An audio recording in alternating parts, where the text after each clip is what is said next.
As it had been in the years before the Great War, Big Mountain, the Big Empty, became home to one of the brightest minds of the 23rd century. The courier watched over the Big Empty for years to come, caring for it and keeping its discoveries safe until they were needed to help others. Which had always been Big Mountain's purpose. Past the laboratories and science, it had always been intended as a place to build the future of all mankind. The courier had scoured much of the Big Empty, although secrets still remained in the crater's depths. Perhaps that was for the best, however. Curiosity, while sometimes rewarded for its efforts, often proves to be equally dangerous. Dr. Mobius continued his research undisturbed in the Forbidden Zone. As much as he had attempted to create better scorpions, he tried the same with humanity, with considerably less success. These failures didn't bother him overmuch. Once the rush of mentats wore off, he forgot he had failed in any event.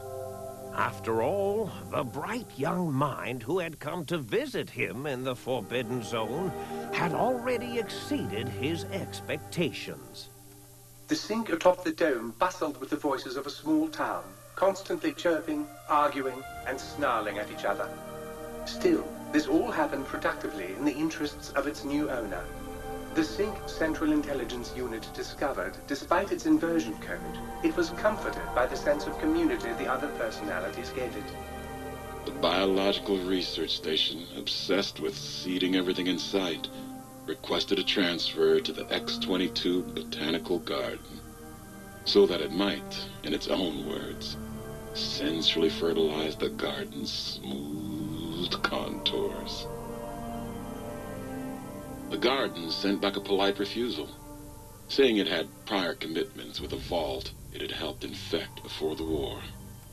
The book chute continued to devour all seditious materials until it nearly choked on a paperclip. It adamantly maintained it was a Chinese paperclip, and the whole thing had been an elaborately orchestrated assassination attempt.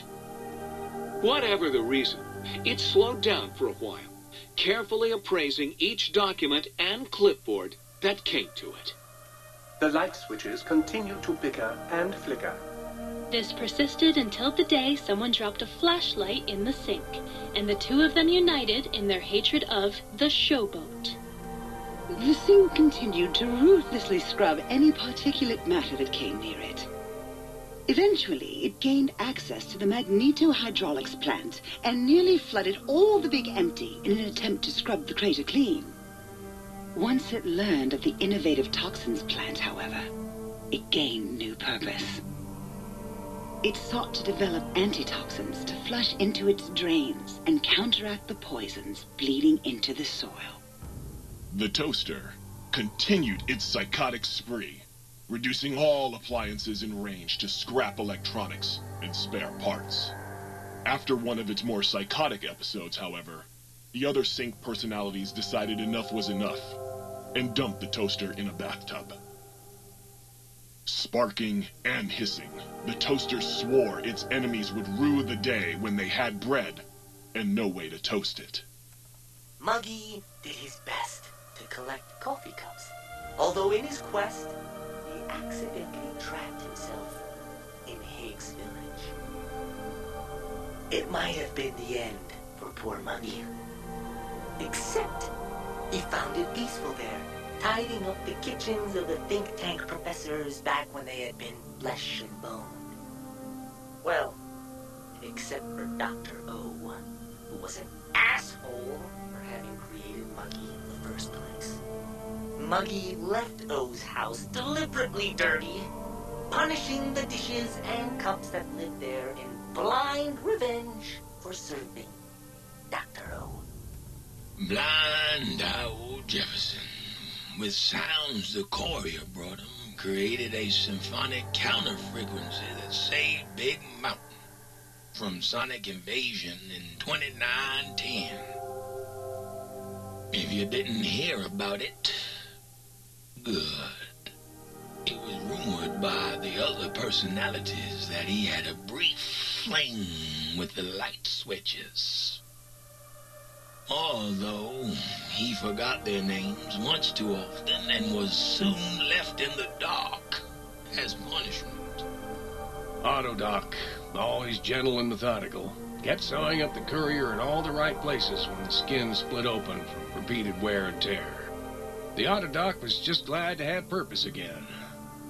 It heard its simpler brothers and sisters who got shipped to the Sierra Madre were bored out of their skulls in that toxic dead city. In time, the Autodoc found a way to deactivate the Y-17 trauma harnesses, releasing the corpses they had held prisoner for almost 200 years. As the courier ran through the X-8 facility multiple times, the computers analyzed the test subject's movements. Rather than performing a superficial observation, they realized the subject barely knew what communism was, or even what a high school was. This confused them for a time, until the facility finally realized that its research had succeeded.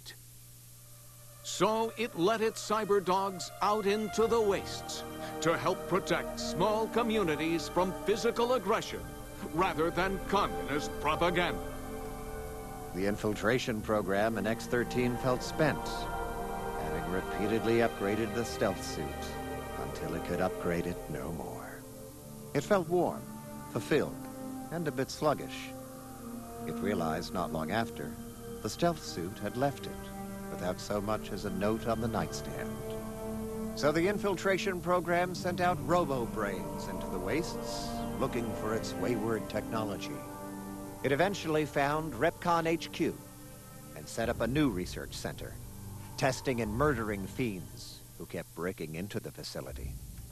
The courier, organs intact, continued onwards, a little less heavy of step, but with all the organs in the right places, as they should be.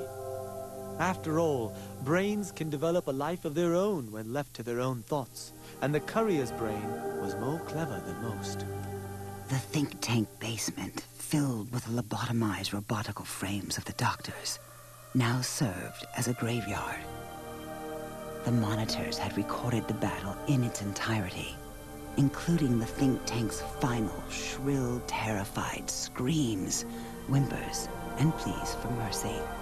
They broadcast these humiliating last moments as a warning to anyone approaching the perimeter that other smarty pants were not welcome. The courier was the inheritor of the Big Empty, and there was room for only one will in the halls of the think tank dome. There is an expression in the wasteland, old world blues. It refers to those so obsessed with the past they can't see the present, much less the future, for what it is. They stare into the what was, eyes like pilot lights, guttering and spent, as the realities of their world continue on around them. Science is a long, steady progression into the future. What may seem a sudden event often isn't felt for years, even centuries to come. In the times following the Second Battle of Hoover Dam, however, old world blues took on a new meaning. Where once it was viewed as a form of sadness, nostalgia, it became an expression describing the potential for the future. It can be easy to see science as evil, technology unchecked as the source of all ills, all misfortunes. With the courier at the helm, science became a beacon for the future. There was old world blues, and new world hope. And hope ruled the day in that big mountain. We could say more, but the stories in the Big Empty speak for themselves. Now armed with the transportal Ponder, the courier could return to the dome at any time and crack open the secrets of the Big Empty one by one. The Sync sat vigilant, waiting for its master to return, shoes covered in Mojave dust. Only one road yet remained, and it was one the courier had to walk alone.